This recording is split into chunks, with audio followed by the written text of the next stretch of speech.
Hi everybody. Let me get carefully into my chair.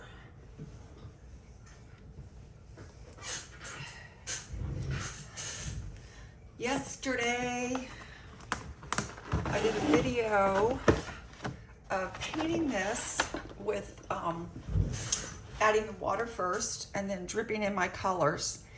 And then I went back when it was dry a little bit and I added some more. And even though people have said, please don't add to that, they really like it, I think I am gonna come in here and add some more detail. Some smaller detail now that everything is dry. I think I may use my itty bitty Levinson, although these others do have a great tip as well. And that's how I got a lot of my detail on here to begin with. But I do want to add a little bit now that it's dried. It dries lighter, and you can see where I had the water and we left the watermarks, which I do enjoy, but it does need some more detail in here because it was grassier. And so I'm just gonna layer in some more color, just a little bit. Thank you all for watching yesterday. And this I'm recording ahead of time instead of doing it live because my somehow my sound was strange. I'm gonna come back here with some of this burnt umber scarlet and maybe add to some of these tree marks in here. Actually, this might be too small for what I'm trying to do. I'm gonna use this one. I like this one.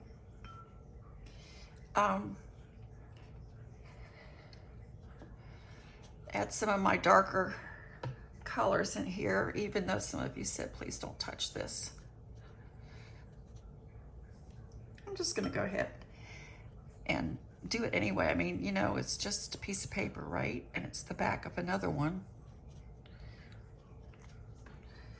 But I do want a little bit more color in here with my leaves.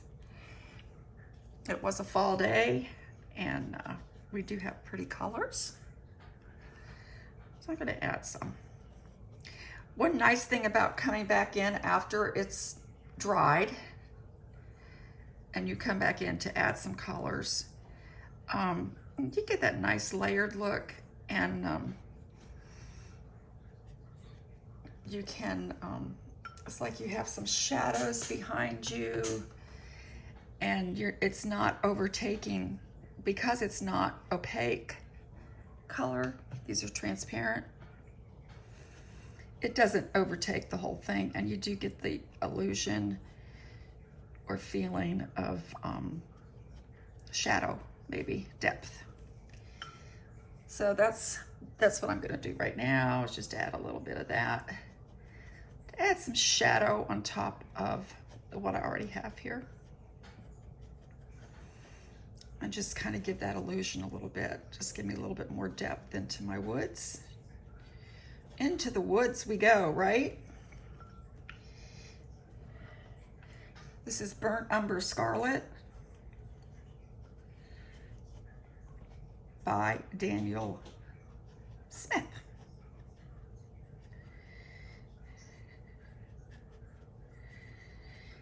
And I'm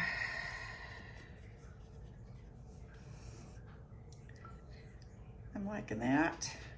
Gonna add a little bit over here on this side, because yesterday when I did the right-hand side, I focused mostly on my lighter colors because that's where the light was coming through in the original photo.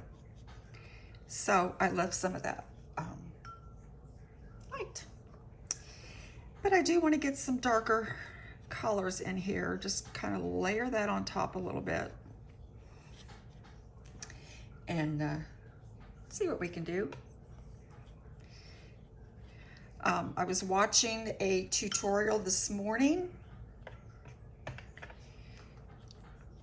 I I told my daughter, my goodness, she's painting like I do. She was putting in the water first and then dropping in her colors. So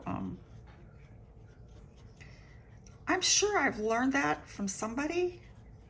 I'm just not sure who. Probably Angela, because I watched her a lot.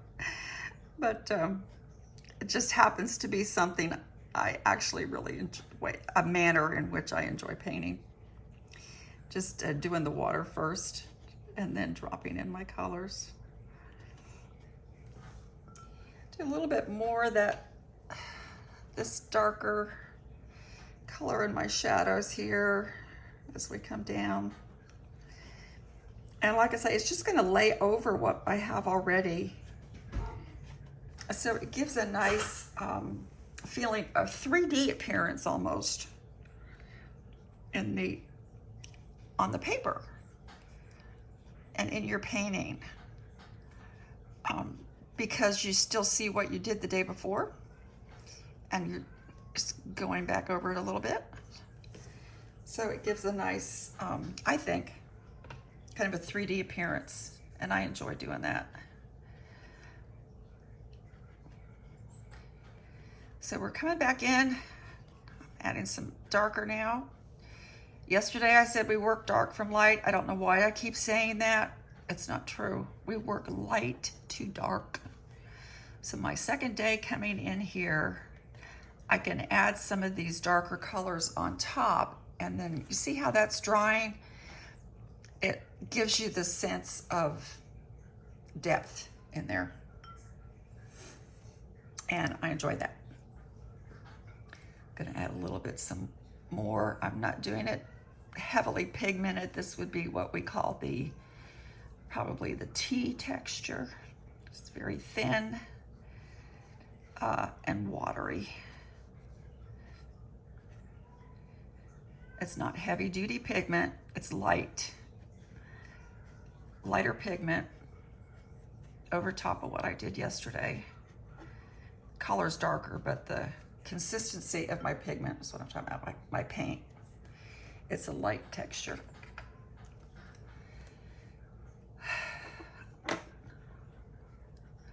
Lighter consistency is what I'm trying to say. I don't know what I'm trying to say. Try to paint and think at the same time. That doesn't always work. Now I'm going to use some of my burnt sienna, just kind of add just some of this here.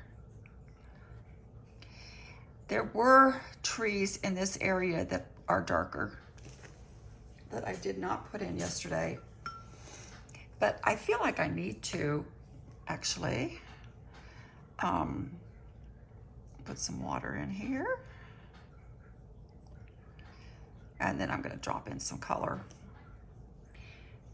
This is Quin Burnt Orange. It should give us some nice depth in these.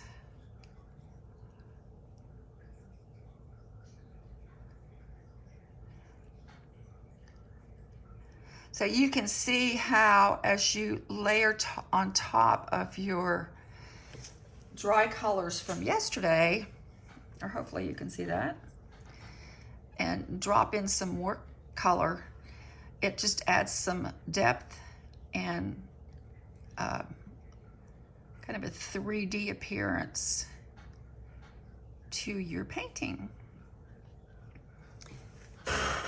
Otherwise known as value. Let me add some of that in here as well to distinguish our road coming down.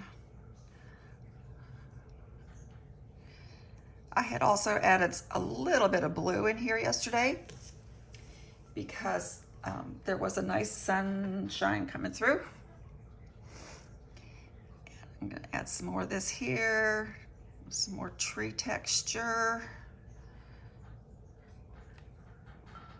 This is the Quin Burnt Orange that I'm adding.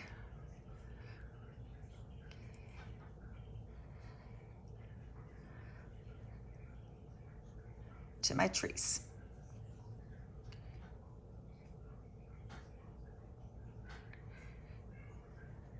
I like the I like the effect I'm getting on that by coming back in and layering a little bit more today. I do want to be careful. Some people said don't touch it. So I do want to be careful in what I'm adding. I don't want to add too much. But I also wanted to do a little bit of layering, or it's also called glazing, I guess. Layering, glazing to add to your depth. And I do need some more green in here, very carefully, because there were green bushes right in this pathway. So I am going to come back and add that. I'm going to use the Green Apatite Genuine, which is a granulating color. So it will give me some nice granulation as it runs down.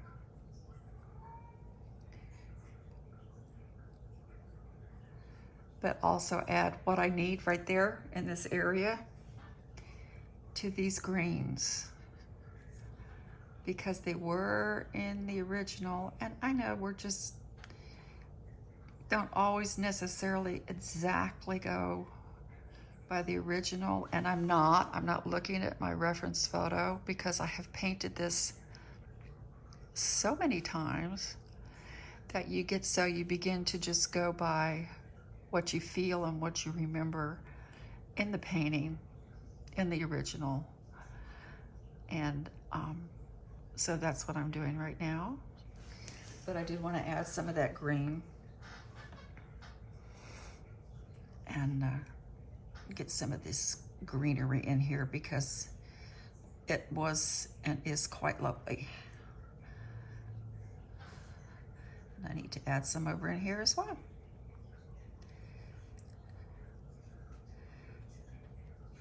It's a beautiful area to take a walk in the summer, fall, whenever. But this particular picture was taken in the fall. And so see, I'm not really going back over my entire painting, but I am coming back in and adding just some little bit of touches that I felt were necessary, because I'm glazing or layering over the top from yesterday. You see the other colors underneath.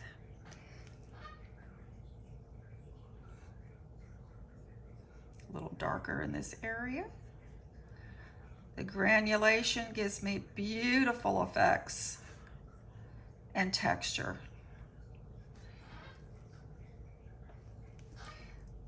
Which I really love.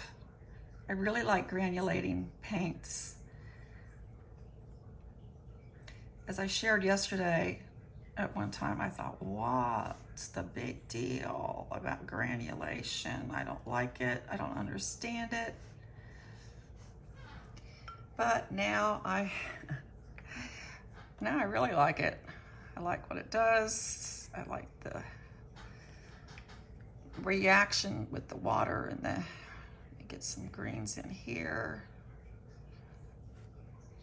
This area was kind of grassy and mossy. Kind of comes over the path a little bit. So let's do that. Move my brush around. My Levinson brushes hold a lot of water, so you're not constantly having to dip your brush back into the water, or pigment actually, really, because it does a great job picking that up. I like that. I like that. I like that. Whoops, I had it propped up there on another thing of colors. Gonna bring my shadows down here a little bit while it's still wet. This actually comes from this tree in this area. So I'm gonna try to tie that in and bring those shadows down. Just overlap that a little bit. We do also have some grass in here. I'm gonna add some of that as well. My Green Appetite Genuine. Like I said yesterday, if you haven't tried the granulating colors, it'd be great. Give it a try because I really like them. Now, how you paint with them is up to you. Obviously, I have my own ways that I like to do things, and I don't always paint like this.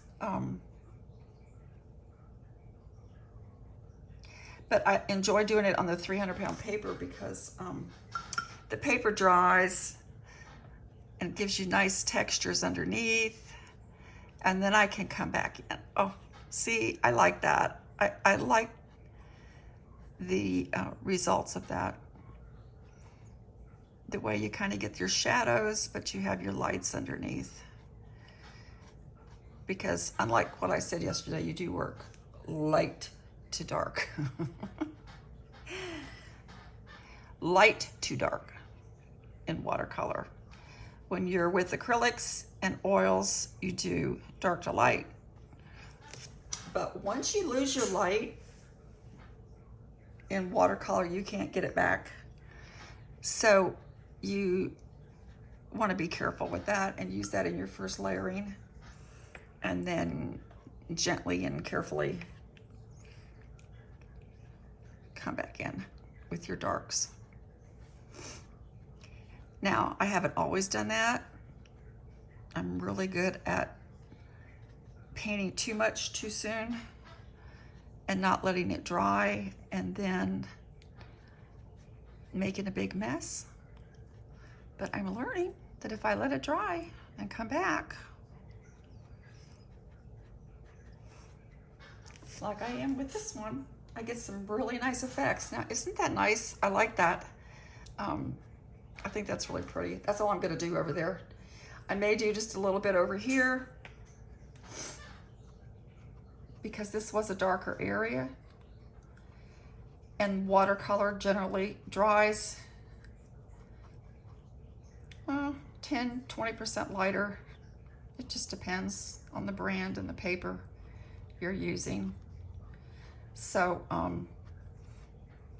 when you come back, you might be disappointed from what you originally laid down because you think, oh my goodness, I thought I had more color there, and when you actually might not.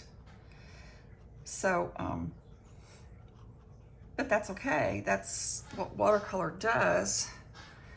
And it gives you the freedom to come back in the next day and layer it up or add some more depth like I'm doing today. So I'm liking this, and I'm not gonna get in detail death fussy mode.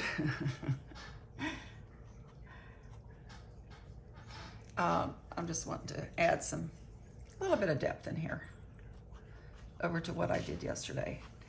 I really like my tree textures. Can you see that? I hope you can. Try to hold that up to the camera. The textures that I got in my trees with the granulating colors, I like that. So I'm not gonna mess with that. I'm just coming back in with just a little bit of depth today. And then I'm gonna leave this puppy alone and let the, as Angela says, let the beauty live. Find any beauty in it, we're gonna let it live. So I'm gonna stop there. In fact, I'm going to come down here and sign it in the woods.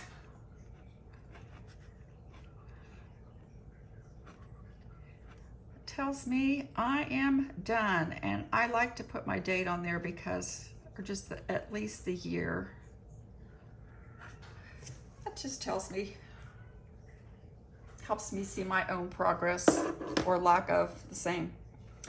So that's my finished painting, and I hope you enjoyed it. Thank you.